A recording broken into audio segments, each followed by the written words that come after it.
Je m'appelle Guilhem Chaumont, je suis le cofondateur et CEO de Flowdesk, qui est une boîte de market making et de fourniture de liquidités dans le domaine des cryptos. Comme beaucoup de personnes, j'ai entendu pas mal parler de la crypto à plusieurs stades de ma vie, je dirais. Assez tôt, j'ai entendu parler du Bitcoin, mais je m'y suis vraiment intéressé en fait, c'était début 2017. Je me souviens, on voyait ce truc qui s'appelait l'Ethereum, qui passait de 40 $ à 50 $ en une journée. Assez excité, j'ai regardé. Je me suis assez rapidement rendu compte qu'il y avait un potentiel assez significatif, notamment parce que la market cap globale des cryptos à ce moment-là était assez faible, c'était de l'ordre de 25 milliards. Et donc je me suis dit, il faut rentrer. Donc comme tout le monde, je suis rentré sans forcément regarder les fondamentaux. J'ai investi et c'est plus tard que je me suis fait mes armes. Et en fait, au final, j'ai fait pas mal de choses pendant l'année. J'ai fini par créer une société de mining où j'ai foutu plein de cartes graphiques dans le garage de mes parents. Mais ça, c'est plus exotique. Et finalement, j'ai décidé de me consacrer à 100% dans la crypto en 2018. La première chose, c'est performance, parce que bien évidemment, on a un besoin complet de scalabilité dans le domaine et on n'y est pas encore et on en est très loin. La deuxième chose, c'est transparence, ce qui peut être effectivement, ce qui peut paraître un peu contradictoire quand on travaille notamment sur l'anonymité, mais en fait, dans l'anonymité, on peut retrouver beaucoup de transparence sur la manière d'opérer et la manière dont on communique avec nos utilisateurs et nos partenaires. Et le dernier point que je retiendrai, c'est la technologie. Parce que bien évidemment, on est sur un sous-jacent qui est hyper intéressant et la technologie reste à être construite et c'est pour ça qu'on se bat et je pense qu'il y a encore beaucoup de chemin à faire dans ce milieu. Alors en fait, on a eu l'idée de créer Flowdesk en se rendant compte que malgré le fait qu'il y avait beaucoup d'acteurs institutionnels et potentiellement professionnels, on avait la possibilité de profiter en fait des asymétries qu'il y avait dans le marché des cryptos, notamment au niveau des arbitrages. C'est la première chose. Et la deuxième chose, on s'est rendu compte qu'il y avait beaucoup d'acteurs et notamment des petites cryptos qui avaient des problèmes de liquidité. Donc on a décidé de se lancer dans la création d'une plateforme de trading 100% automatisée et cloud native. Et c'est comme ça qu'on a lancé notre aventure. Les services que l'on propose chez Flowdesk, en fait, d'une première partie, c'est une infrastructure de trading que l'on utilise pour notre compte propre, pour faire des arbitrages entre les exchanges principaux, que ce soit des Binance ou autres.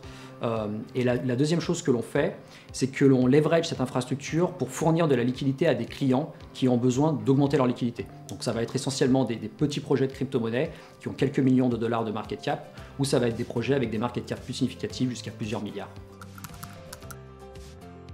Le market making, c'est assez simple. Fondamentalement, quand vous achetez des bitcoins, vous allez devoir les acheter à quelqu'un, que vous l'achetiez à 2 h, à 3 h du mat ou à 5 h de l'après-midi. Très souvent, vous allez l'acheter à quelqu'un en face, comme nous, qui trade 24 h sur 24, 7 jours sur 7 et 365 jours par an via des algorithmes de trading.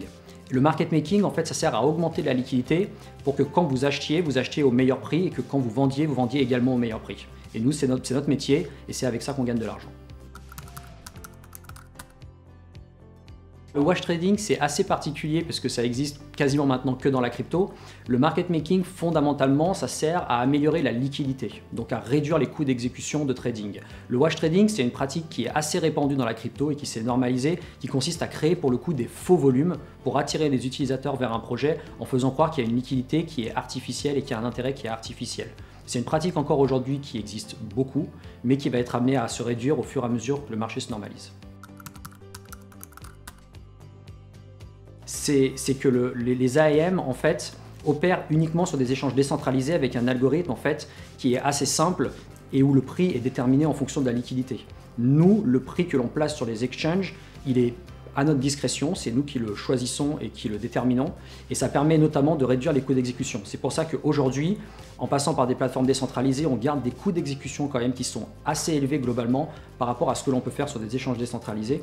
Donc de manière globale, c'est des solutions qui vont quand même être amenées à coexister parce qu'il y a des bonnes choses dans les deux et on pense qu'il y a vraiment un intérêt à garder cette hybridicité entre les deux solutions à l'avenir.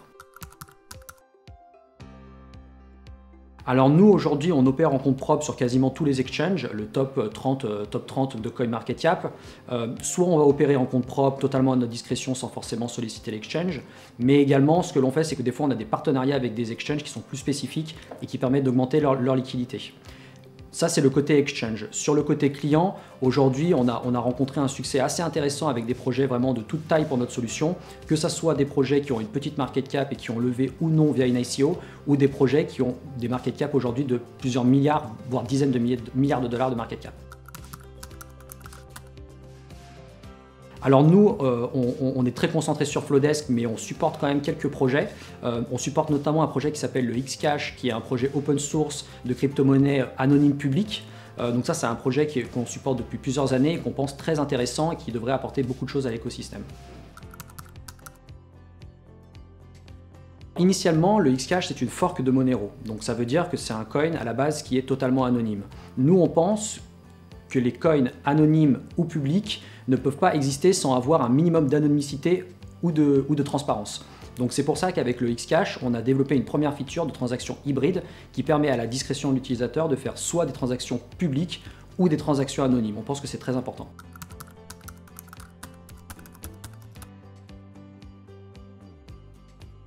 Aujourd'hui, donc pour un certain nombre de raisons, aujourd'hui, très simplement, vous ne voulez pas que votre voisin connaisse le montant d'argent que vous avez dans votre compte bancaire, et ben c'est exactement la même chose dans les cryptos. Donc on pense que sans vouloir parler de gangstérisation de l'économie, on a vraiment un besoin d'anonymité dans la crypto, mais comme dans la finance traditionnelle. Et à l'inverse, avoir la possibilité de faire des transactions publiques, c'est quand même quelque chose qui est aussi également très important pour des raisons de régulation et de compliance. Donc on pense que de toute façon, à terme, que ce soit le Bitcoin ou d'autres crypto-monnaies, on va vraiment être amené à avoir cette hybridicité dans l'anonymité des transactions.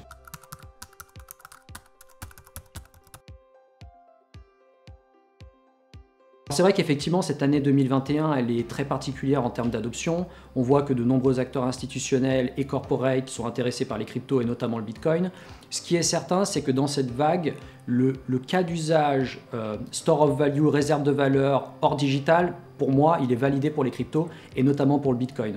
Donc ça, je pense que ça va être amené à continuer à évoluer et dans le bon sens. Maintenant, si on regarde les autres cas d'usage, que ce soit au niveau des smart contracts, tout ce que l'on a en ce moment dans la DeFi, dans les NFT, je pense que c'est encore très early stage et ça reste quand même essentiellement spéculatif et on va avoir besoin encore que les protocoles évoluent, notamment en termes de scalabilité, pour avoir une vraie adoption qui, à mon avis, arrivera dans plusieurs années. Effectivement, faire une boîte dans la crypto de manière très générale, c'est compliqué pour des raisons techniques et c'est compliqué pour des raisons de réglementation. Nous, on a choisi d'implémenter Flowdesk en France et c'est très important et on y tient parce que l'on pense que de toute façon, la crypto va être amenée à entrer dans la finance traditionnelle et tous les États, qui soient plus ou moins régulés, devront l'adopter. Donc aujourd'hui, c'est vrai que la France a pas mal d'initiatives qui sont intéressantes et qui nous permettent aujourd'hui d'opérer de manière confortable. Mais c'est vrai que dans les prochaines années, il va vraiment falloir accélérer sur la régulation si on veut arriver à un niveau d'adoption qui est vraiment intéressant et qui permette aux entreprises d'opérer de manière confortable en France. Moi, j'ai historiquement beaucoup utilisé les privacy coins, mais pas pour des raisons illégales. C'est simplement que c'est le premier coin que j'ai miné, qui était le Monero. Mais en fait, on voit que la plupart des utilisateurs, que ce soit via le Bitcoin ou via le Monero, n'utilisent pas du tout ces coins pour faire des choses illégales. C'est simplement qu'ils veulent avoir un peu plus d'anonymité et c'est pas du tout problématique en 2021 dans un environnement où voilà, les données sont quand même très sensibles. Et donc en fait, pour moi, le Monero, c'est un coin comme un autre et la notion de privacy est juste une notion qui est élémentaire et dont tout le monde devrait se soucier. Bah, je serais super content simplement pour l'adoption. De manière générale, je serais extrêmement content que n'importe quel acteur adopte notre crypto-monnaie comme utilisation, comme moyen de paiement. Demain, si c'est Pornhub ou un autre site, nous on sera ravis et on sera prêt à supporter et à les aider dans l'intégration.